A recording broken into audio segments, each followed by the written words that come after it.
Hello and welcome to Founder-in-Chief, a Zeus podcast. I'm Paul McGlone, Head of Business Development. Zeus is an independent financial services group working across public and private capital markets in the UK.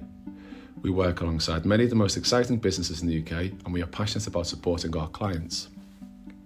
This podcast is about the people behind these businesses. In this episode, I'm talking to Mark Bartlett, CEO of Strix Group plc. Strix is a global leader in the innovation, design and manufacture and supply of kettle safety controls, heating and temperature controls, steam management and water filtration technologies. On any normal day, Strix kettle controls are used by over 1.2 billion people in more than 100 countries and by over 10% of the world's population. I will confess that Strix and Mark have a special place in my heart, so I'm delighted to have Mark on this podcast. The Strix IPO that Zeus led on in 2017 was the first IPO I'd personally been involved with, and the listing on the 8th of August 2017 cemented what had been a whirlwind 4 months from when I first met Mark on the Isle of Man to Zeus listing Strix on the AIM market where we raised £190 million. Since IPO, Strix has gone on to reach the height of nearly £400 million market cap and has completed multiple acquisitions along the journey. During this podcast, I would like Mark to talk about the IPO and his life as a CEO of a PLC. Mark, as I said in my introduction, it's an absolute pleasure to have you here. Do you want to talk to our listeners about where we're sat today? Yeah, finally, with COVID sort of starting to disappear, we actually managed to get over to Leica, which was one of our recent acquisitions. So we're actually sat here overlooking the hills of Vicenza, very sunny. Going to get up to 35 degrees at the weekend, so yeah, not a bad place to be. And you've got a nice glass of wine for this podcast. Absolutely. Mark, talk to me, how does a man from Arbroath find himself the CEO of Strix and IPOing Strix? Yeah, Arbroath seems quite a long time ago. Obviously born in Arbroath, left Scotland when I was 3, as you can probably tell by the accent. Gradually moved south with my family. Father was sort of moving around in his business. And settled most of my time in the south of England, between Brighton and Southampton and Portsmouth. Started my career at Brighton Polytechnic, as it was then. Did one of those sponsorship courses, 4 years, and managed to get into a company that specialised in materials testing as part of that process. Planning to be there for a year, ended up there 18 years in fact, and moved through from being the student to actually being the MD of both that company and also managing the business units in America, because it was taken over by an American corporate company as well. I then got headhunted into a completely different industry sector, decided I was just going to change the world and do things differently, and moved into a wastewater company, believe it or not, that was based in London, a Swedish company in fact, and that was an 18-month program transforming a company that was losing a little bit of the profit at the time and just turning that around. And that was an interesting task. And having been in that American sort of corporate environment, it was a very good background to change a lot of things very quickly and move on. And very interesting, working with a Swedish company, a completely different environment. And then I got a phone call saying, would you like to work for a company making kettles? That was a bit of a shock. So I probably rejected it 4 times. And then finally sort of said, where was it? They said, on the Isle of Man. I'm like, where? Yeah. And then obviously we started having some conversations. I went to the company. And I think my first task when I got there was, it was just actually on the Easter bank holiday. And I was told, well, you're going to China for 7 weeks so you can get used to it and immerse yourself in it. So yeah, quite a culture shock. Nice. No, thank you. That does set the scene nicely in terms of hearing it firsthand, your career and how you've done the varied roles to where you are today. So Strix has got many sites across the globe, and to be fair, your travel, as we've discussed previously, has probably gone down, or definitely has gone down since COVID hit. What are the challenges that you face, whether that's sort of daily or monthly, managing a business that has so many international sites? Yeah, it's been very interesting. So I actually joined Strix working in the south of England, and I was actually commuting from Brighton to Chester, which was an interesting commute. So spending a lot of time on the road, obviously, and on the phone. I then moved over to Hong Kong for 11 years, and every month I was flying back to do the sort of the board meetings and so on. So yeah, we were travelling extensively, I was travelling extensively, and going to China on a regular basis for operational review meetings and so on. And then eventually we decided as a family that actually it was time perhaps to reconsider moving back. Family changing, getting older. The children actually had all finished their education in Hong Kong. We had 4 boys out in Hong Kong at that point in time. So at that point, we moved back to the Isle of Man, and I was really trying to reverse the situation. So I'd be in the head office in the Isle of Man and go back to Hong Kong and China on a regular basis. Of course, then COVID sort of hit, and for 2 years you couldn't travel out to Hong Kong. In fact, still today I haven't been able to get to Hong Kong because of the quarantine. And that really has changed the business significantly. I mean, fortunately, as a company, we always had the use of video conferencing, and we used it extensively. Our engineering teams were located in China and Isle of Man, so every morning, without fail, all 4 or 5 of our video systems were being used 100%. But it has changed the way we work, and today, we are managing that business very much remotely. I think the benefit we have is we have really good people in those different locations. The COO in China can be 100% trusted. He runs that very much as a Western site. Nice. So I have no concerns at all about how it's being run. I join all of the operation review meetings by video conference on a regular basis. I'm sure as things change and start to recover, we will be going back, but we'd never get back to that same level of travel. I mean, perhaps once a quarter or 3 times a year would be much more appropriate now. Do you look back and think you were crazy with the amount of travel you do, or do you miss that and think actually no, you would wanted to hurry back to where it was? No, I miss some of the travel without doubt, and I certainly miss the heat of Hong Kong. Although actually the change is quite nice as well. It's quite nice there. But no, I think definitely the world has changed, and our world has changed.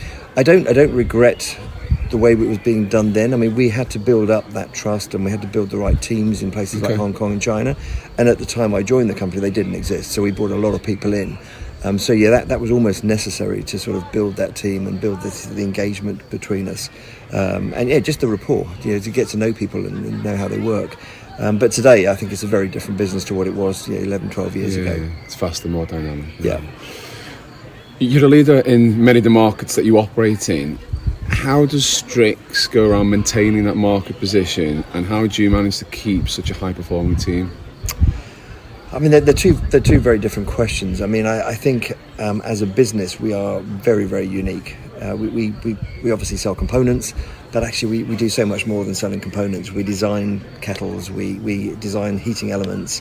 We sell our OEM's products to brands and retailers around the world. So we are across the whole of the value chain. And all we're trying to do is whatever we can to sell more kettles, so we sell more controls in that part of our business. And it is a very unique business model.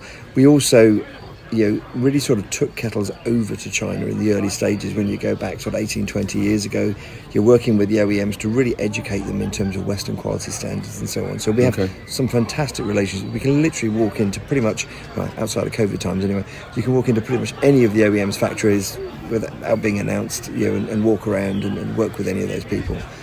We also had the same one with the brands and retailers, and particularly the brands. We helped them move their tooling over to China. And many times we actually had people on the production lines in China helping that happen. So the relationships we have are incredible at both sides, and that gives you a tremendous barrier to entry. But I think as you look at the sort of the business, there's some other things that we are doing. I mean, the controls themselves are very complex. Each control has about 1,000 critical dimensions that we measure on the production line. So they're quite hard to produce. We have worked very hard to put in automation across the factory. We're 73% automated now in China. Big number. Yeah, big number. And that really helps us in terms of our cost base. So we've got a very competitive cost base. But also we're continually researching new ways to do things, reducing costs, making it harder, if you like, for competitors to follow. And we've got plenty of plans in the future to make it that much harder as well. The other thing that we do is we track products in the marketplace. So we will go to the markets in Europe, for instance. We will test products in our laboratory. We fail them because we know where the weaknesses are of our competitors' products, and then we'll go to the local authorities and get those removed. So we're often called the policeman of our industry, and we do work very hard to make sure we can protect our own IP in particular, but also the safety of the products. Yeah, sure. The safety threshold and the benchmark and the quality products so that at my in my home or in a hotel room, wherever your products are, that you're not going to have some form of safety issue. If I'm at home, then how do I know I've got a Strix kettle? Really, we get asked that question a lot. I'm afraid, we get a lot of we get accused a lot of the time that we go into a hotel room. The first thing we do is lift up a kettle, and I'm afraid it's true. It's the first thing we do. So there's a number of ways of doing it. Actually, when you lift up the kettle, you can actually see on the control the word Strix on the control itself. So that's one way of doing it.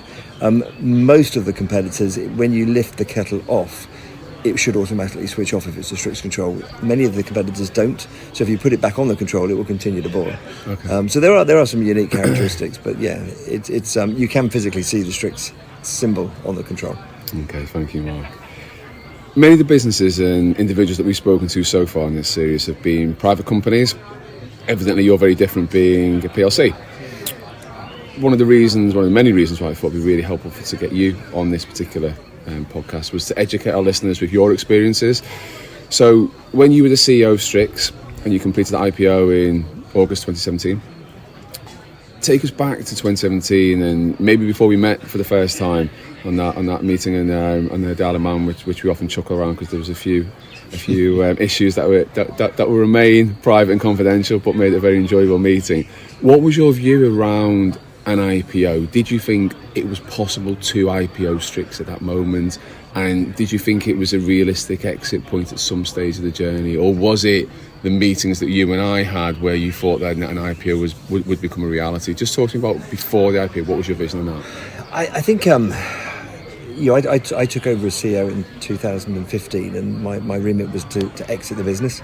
The owners very much believed that exit was a private equity or a trade sale, and we were doing a lot of work on the basis of that.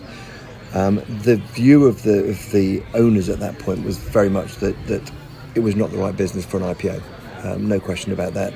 And yeah, their views of IPO were quite different, and they were sort of looking at, for instance, places like Hong Kong and so on, where you need to have strong double-digit growth to be able to do the IPO.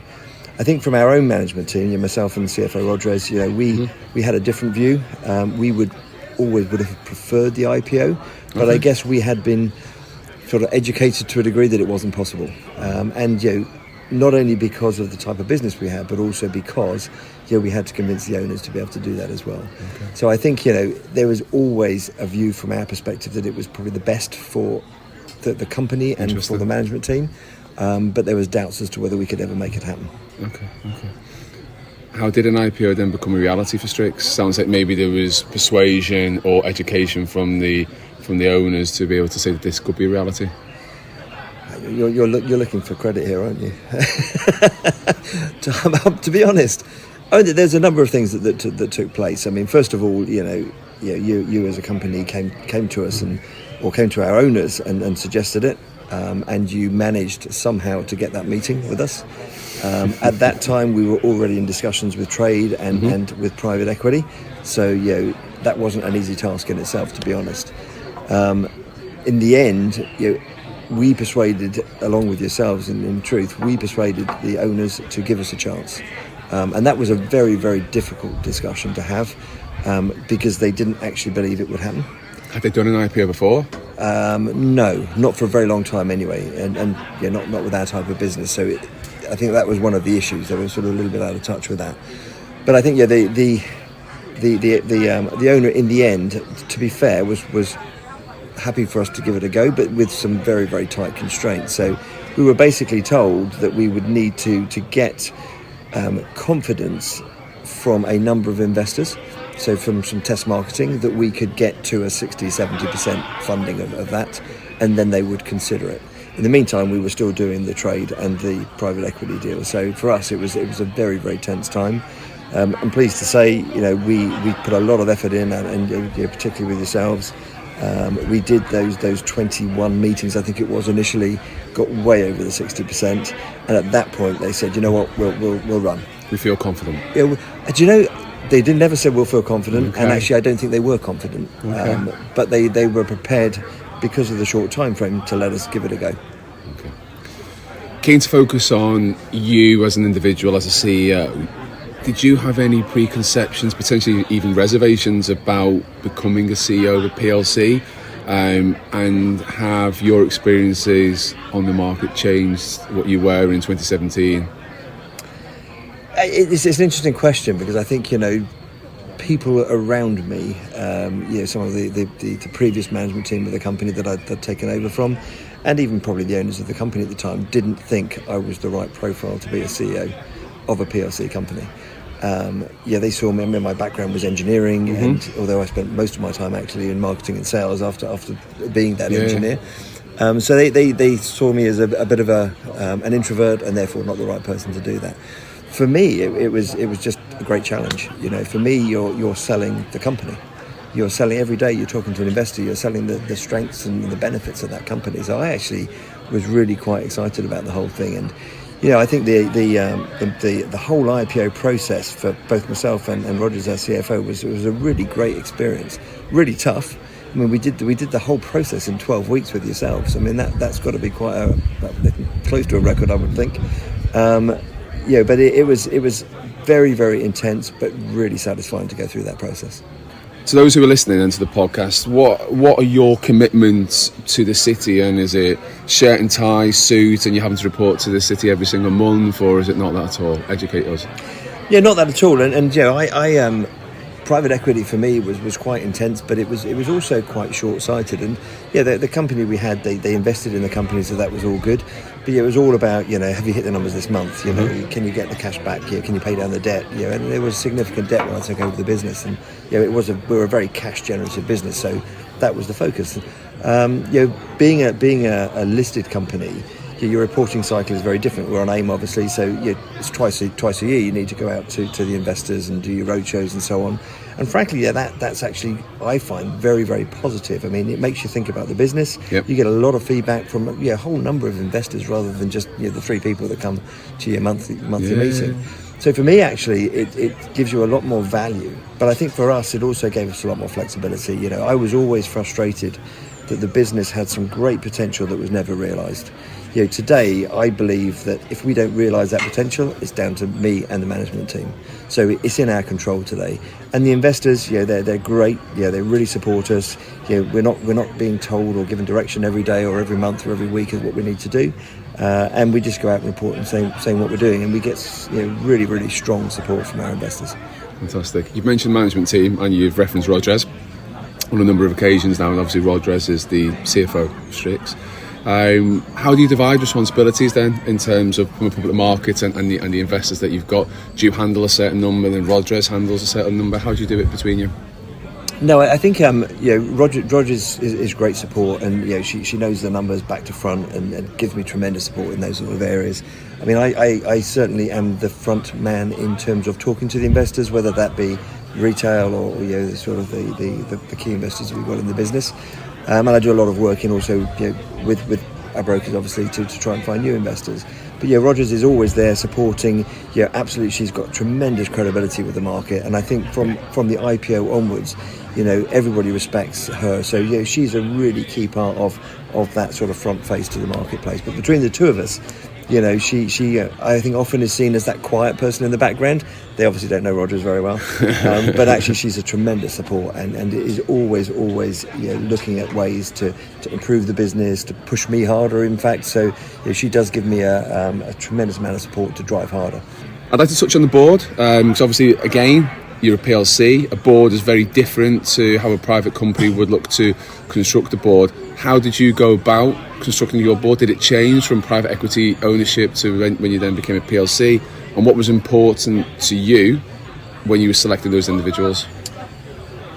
I mean, that's a very, very good question, because I think the board has changed quite a lot over the time. So in 2015, before we listed, it was all about getting a team that I could trust, safe pair of hands, stabilise the business so that we could actually put some credible numbers up there and go to the market in a position where we could sell the business. And that was really good. We had some great people on board. Been with the company for very many years. When we listed, they supported the company, and again, it was very good. Although I think for some of them quite difficult, because really it was only Rodgers and I that were actually that front-facing group. So it took them a little while to adjust to that different world, because it was much more dynamic environment. As we then continued, we had a Capital Markets Day 2020. We sort of set the ground that we were going to double the business in 5 years, something that I'm totally committed to, as is the management team today. But that actually meant we had to make some changes, because we needed to make sure we had the right people to deliver that 5-year growth. And certainly over the last 2 years, there's been quite a lot of change in that board, and certainly the level of management under the board, where we've needed to strengthen certain parts of the business to make sure we can actually achieve those growth targets.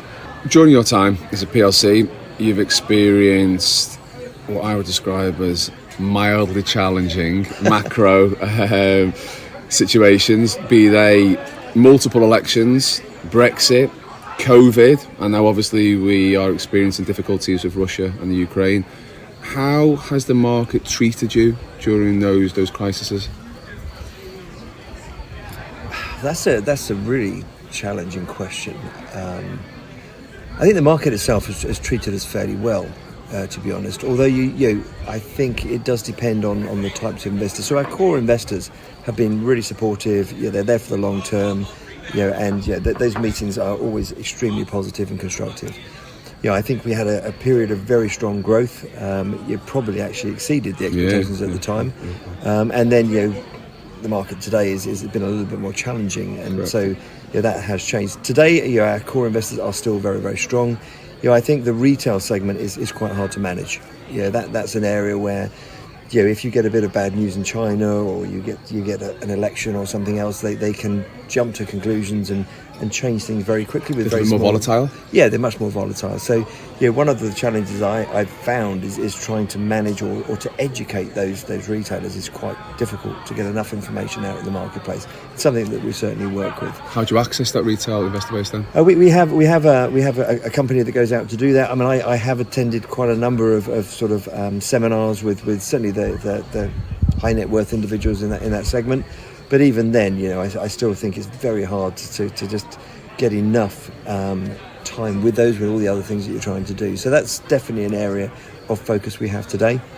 Just trying to make sure that we're getting information out there as much as we can. We've just done a whole rebranding. We put new websites out there. There's a huge amount more data on there than there was in the past. So we really are starting to sort of get up that digital curve, if you like, and then try and find different ways to reach people.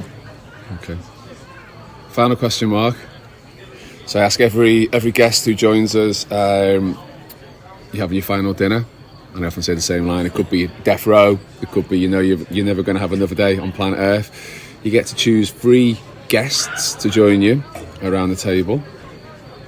It could be anybody, alive, dead, any walk of life. Who would you like to surround you around that dinner table? Well, the good thing there is you haven't said famous people, so it has to be my wife, no question about it. And I have to say, I haven't mentioned her in any of this discussion, but she is absolutely a rock behind me. I mean, I may be that introvert, she's the extrovert, no question about that. But she has given me tremendous support, and we bounce ideas. I mean, she's an HR specialist, so she would have to be there. But I won't count her as one of the 3 because that's probably unfair. Well, good to know, Mark. You got some brownie points. I've got to put that in there, because with all the travel I used to do, I needed the brownie points. You got a long drive back as well. Yeah, that's right. Yeah. But no, 3 people. Okay, so the first one for me would have to be Her Majesty the Queen. I mean, I think. You look at somebody like that, she devoted her life to the country. I mean, it's incredible. And if you wanted a role model in terms of work ethics, professionalism, it's all there. She's revered by just about everybody around the world. And I think if you look at her career, and we're just coming up to the Jubilee, so it's really timely, the things she's had to go through, and when we talk about Brexit and COVID, I mean, they've gone through a lot more than we've had to go through and adapted, throughout that process. So, absolutely, I think her story is amazing, and somebody that I really would respect and revere. So that's one for you. So we do have the military behind us who are now going to do a procession. So the Queen's guest number 1, so I'm assuming number 2 and number 3 would be comfortable to have dinner with the Queen then. Number 2? It's got to be, for me, Isaac Newton. Interesting. An incredible individual. I mean, everything around the world, whether it's maths, whether it's looking at the sort of the stars, he's been involved in everything. And for somebody to have so much influence on the world, I think is quite incredible. And how he did it, how he sort of got that devotion, I find quite incredible. So as an engineer by heart, he would be my number 2. Third? Third is more difficult. I struggle with these. So I think third for me, which is a bit of a sort of off-the-wall, would be Clint Eastwood. Really? I love his movies, or I used to love his movies. Which era? Actor, director? Where is he? Both, and I think that's really quite interesting, because I used to love him as the actor, and some of the later movies where he was directing. I mean, to change that through his career was quite exceptional. But I think he's been very influential, actually, and I love his movies. So I think he'd be great. Okay, I like that. So Mark, I'm going to turn around. We've got the US military serenading us. We're in a beautiful location. You are one of my most favourite clients, and I don't say that to everybody, but I do mean it to you. I'm going to cheers your glass now. Thank you for joining me on the Founder in Chief podcast. Cheers. Thank you very much. Top on. Cheers, Mark. Thank you for listening. If you're an entrepreneur or CEO and have a story you would like to feature, or would like to suggest a founder you'd like to hear from, drop us a line at live@zeuscapital.co.uk. That's live, Live, at zeuscapital.co.uk. Or follow us on social media at Founder and Chief. Don't forget to subscribe on your favourite podcast app. This content is issued by Zeus Capital Limited, which is authorised and regulated in the United Kingdom by the Financial Conduct Authority for designated investment business and is a member firm of the London Stock Exchange. Nothing in this podcast should be viewed as investment advice. Listeners should consult an investment professional before making any decisions regarding topics mentioned in this podcast. The views expressed in this podcast are those of the participants and not of Zeus. Please note that participants in this podcast may have financial interests in the matters discussed.